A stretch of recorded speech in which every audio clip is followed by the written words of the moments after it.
Hi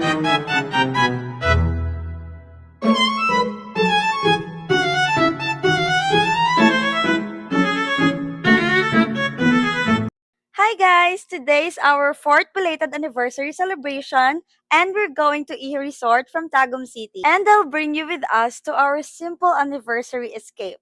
Ano, Tara J? So, eto yung mga gamit na napack ko guys. Mga skincare ko, makeup, meron din akong book na dala, mga damit, tripod, and then the gadgets that I need. Ayan din yung mga swimsuit ko. Sobrang init ng panahon nung time na to guys, pero kahit na alam kong maaagnas lang din ako pagkalabas ng bahay, syempre magpapaganda pa rin tayo. So, this is my final look. And it's my time para mag-aura-aura. And for my outfit naman, ganyan yung suot ko.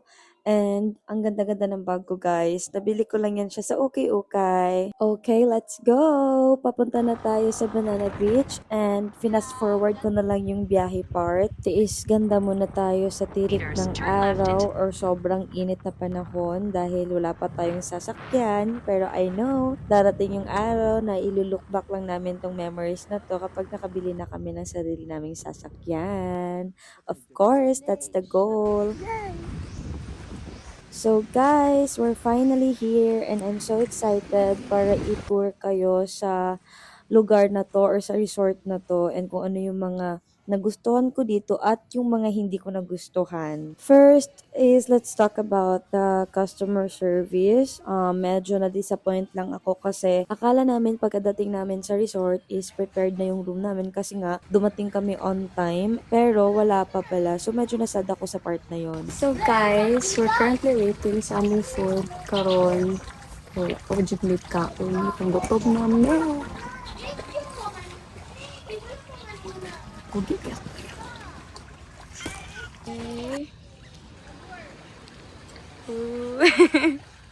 So guys, it's super funny kasi akala ko nagtatagalog ako sa vlog na to. Pero nung narinig ko yung nagtotalk ako sa mismong video is nagbisaya pala ako, nakakaloka. So, ibig sabihin yun, magbinisaya na lang jud ko. Galisod-lisod ko ako gunahon unsa kung ipang istorya sa inyo tabang. So, mauni ang mga view guys while nagkaon mi sa muang late brunch. And so far, nice man gyud ang pool, ang view, and then ang food pod, lami pod, but kabalo mo unsa akong pinaka-hate diri ana resort. Hadlok jud kayo ang mga lamok diri ayot.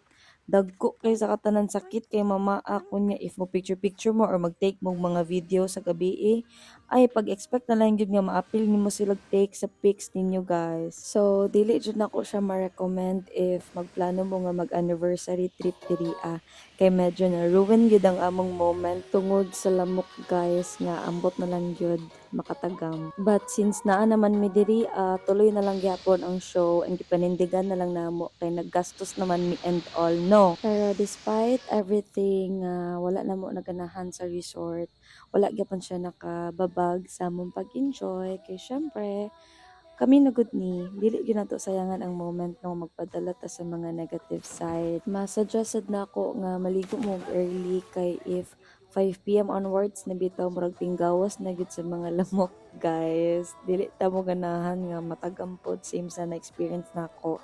Nagiantos na nako ang mga pinaakan sa lamok para lang gyud masulit na mo ang full time. I-cherish gid ninyo ang every moment guys kay paspas gid kayo ang panahon.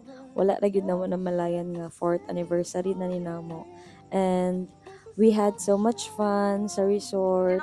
Though na ay mga bad sides, but I hope nga ilahan ning pangitaag way nga ma-improve nila. And so far, naging memorable man gihapon ang amo ang stay diri sa silang resort. So, if adventurous mo and dili kayo mo arte, pwede ra gapon mo try og visit diri na resort guys. Sulit ra man pud ilahang food, medyo pricey but ang serving nila is daghan man pod. So i-rate na lang nako ang resort to 4.5 out of 10. Thank you so much guys for watching and if niabot ka diri na part sa video, I really appreciate you as someone nga starting pa lang gyud sa ako ang content creator era na para bang spreading love and good vibes. Take care everyone and see you again on my next video. Bye!